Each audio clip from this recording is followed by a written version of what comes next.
Hello student, I am Anita Gautam, Education Department from City Group of College. I am teach to you B.Ed second semester Pedagogy subject of History. मैं आपका B.Ed second semester के pedagogy subject history में स्वागत करती हूँ।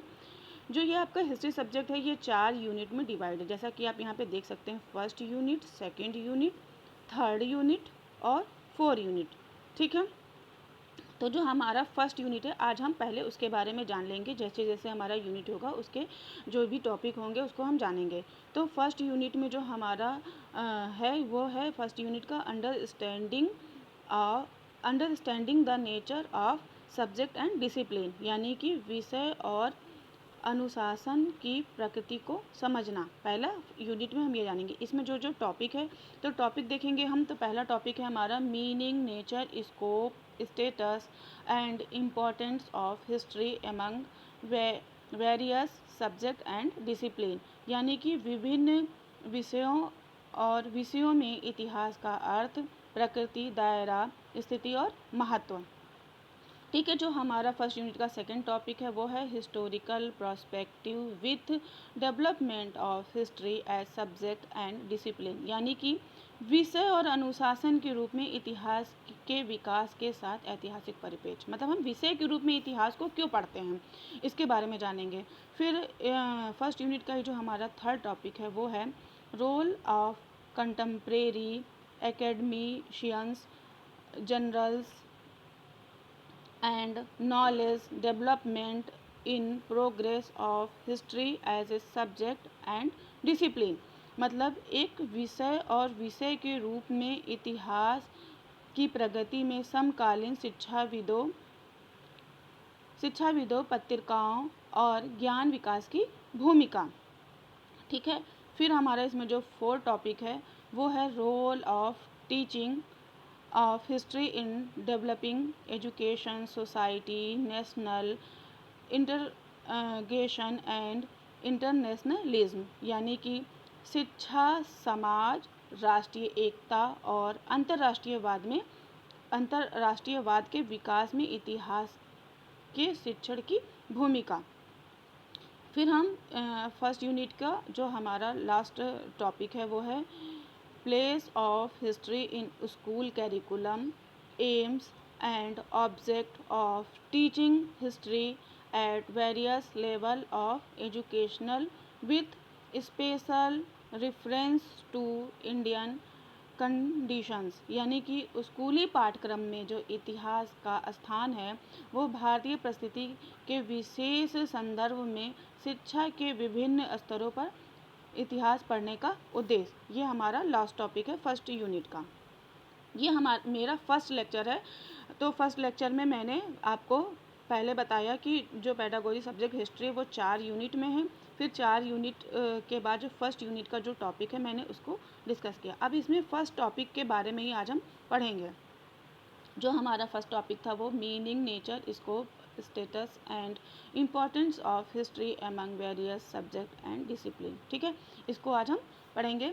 तो यह है विभिन्न विषयों में इतिहास का अर्थ, प्रकृति, दायरा, स्थिति और महत्व। ठीक, तो जैसे क्वेश्चन आता है कि इतिहास की क्या अवधारणा, यानी कि कंसेप्ट ऑफ हिस्ट्री या मीनिंग ऑफ हिस्ट्री पूछा, तो हम मतलब सबसे पहले जानेंगे कि हिस्ट्री क्या है।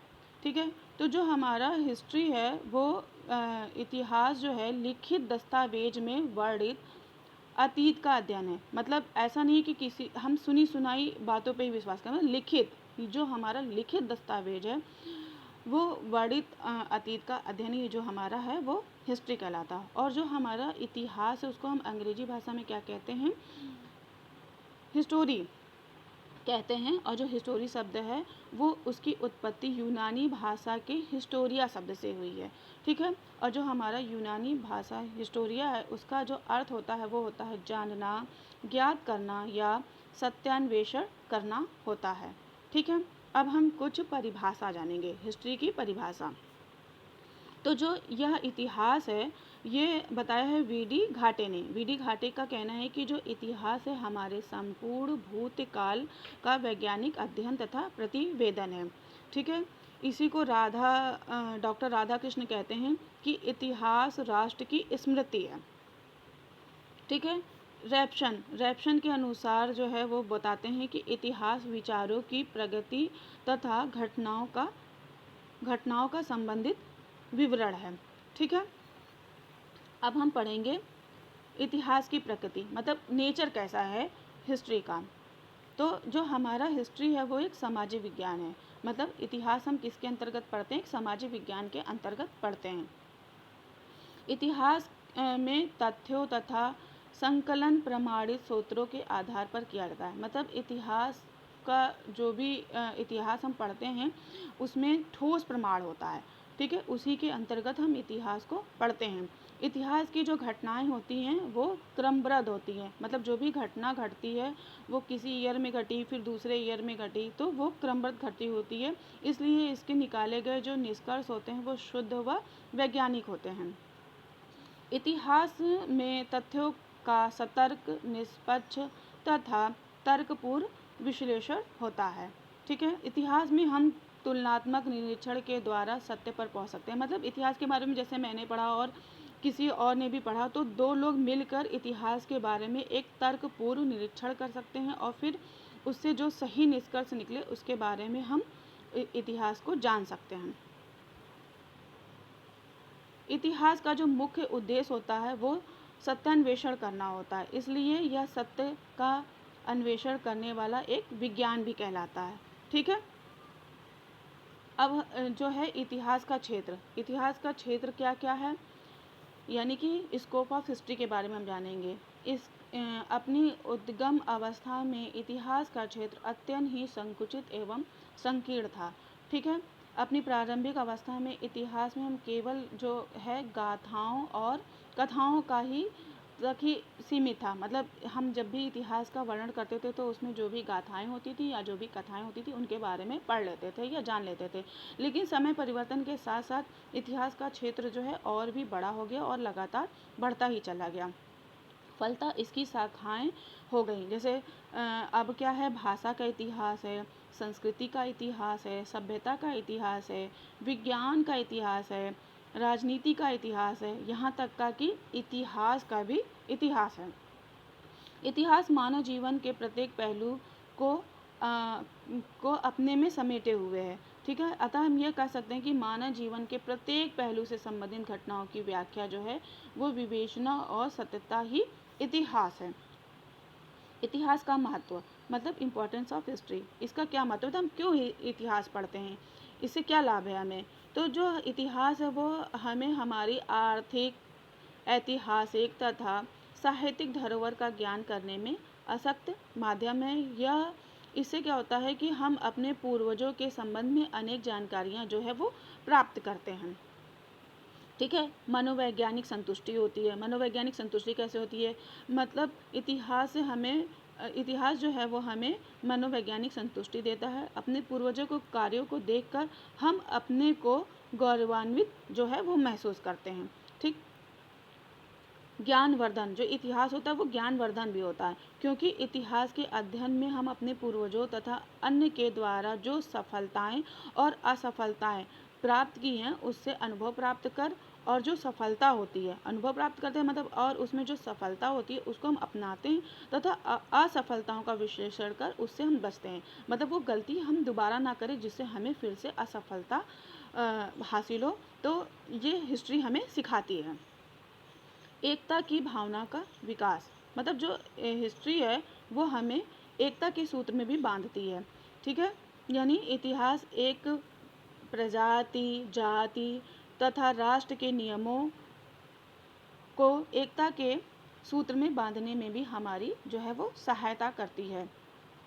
जिज्ञासा की संतुष्टि, जैसे जो भी हमारी जिज्ञासाएं होती हैं उनको शांत करती है इतिहास। जैसे कि इतिहास बालक तथा व्यक्तियों के अनेक क्षेत्रों से जुड़ी जिज्ञासाओं की संतुष्टि करता है। हम अपने विकास को प्रमाणित करने वाले विभिन्न कारणों की जानकारी चाहते हैं। इतिहास हमें विभिन्न क्षेत्रों की जानकारी प्राप्त कर हमारी जिज्ञासा को शांत करता है। ठीक है। इतिहास अन्य विषयों से सहसंबंध, मतलब इतिहास जो है वो अपने तक ही सीमित नहीं है, उसका जो संबंध है वो अन्य विषयों से भी है, मतलब हर विषय से रिलेट कर के भी हम इतिहास को पढ़ सकते हैं। इतिहास का सभी विषयों से जो है वो घनिष्ठ संबंध है। मानव जीवन का कोई भी ऐसा पहलू या क्षेत्र नहीं है जो इतिहास की परिधि से बाहर हो। ठीक है, इतिहास का क्षेत्र इतना व्यापक है कि इसे हम सभी सामाजिक विषयों की पृष्ठभूमि कह सकते हैं। मतलब जो हमारा इतिहास है वो बहुत सारे विषयों की पृष्ठभूमि भी कहलाती है। तो जैसे हम पहले पढ़ेंगे इतिहास एवं भूगोल, मतलब इतिहास एवं भूगोल में क्या संबंध है। ठीक है, तो ये दो ऐसे सामाजिक विषय हैं जिसमें बड़ा घनिष्ठ संबंध है। ठीक है, इतिहास इस बात का साक्षी है कि अनेक ऐतिहासिक घटनाओं पर भौगोलिक परिस्थितियों का स्पष्ट प्रभाव, व्याख्या तथा विश्लेषण करने के लिए भौगोलिक परिस्थितियों का ज्ञान होना आवश्यक है। मतलब जो भी इतिहास की घटनाएं घटी वो कहीं ना कहीं भौगोलिक परिस्थितियों के अंतर्गत ही घटी। तो इस वजह से हम इतिहास को भूगोल से इतिहास भूगोल को एक दूसरे से रिलेट करके भी पढ़ते हैं। ठीक है, इतिहास एवं नागरिक शास्त्र। अब इतिहास का नागरिक शास्त्र के साथ क्या संबंध है। तो नागरिक शास्त्र में जो है भूतकाल की सफलताओं तथा असफलताओं का परिपेक्ष में रखकर ही वर्तमान तथा भविष्य के लिए कार्य योजना की जाती है। मतलब नागरिक शास्त्र में भी हम ये देखते हैं कि किस प्रशासन में हमें सफलताएं प्राप्त हुई या किस प्रशासन के अंतर्गत हमें असफलता प्राप्त हुई। तो जो सफलता प्राप्त हुई उसे तो हम अपनाते हैं और जो असफलता प्राप्त हुई उसे हम एक ज्ञान प्राप्त करते हैं कि उसे दोबारा ना दोहराकर हम उसे सुधार सकें। ठीक है, और जो भी योजनाएं बनाएं वो फिर अच्छी योजना बनाएं। राजनीति शास्त्र इतिहास से प्राप्त अनुभव के आधार पर ही सिद्धांतों का निर्माण करता है। ठीक है, अतः हम कह सकते हैं कि इतिहास जो है वो नागरिक शास्त्र का निर्माता तथा जनक है। ठीक है, इतिहास से ही हमारा जो है वो नागरिक शास्त्र बना हुआ है तथा नागरिक शास्त्र इतिहास का ही फल है।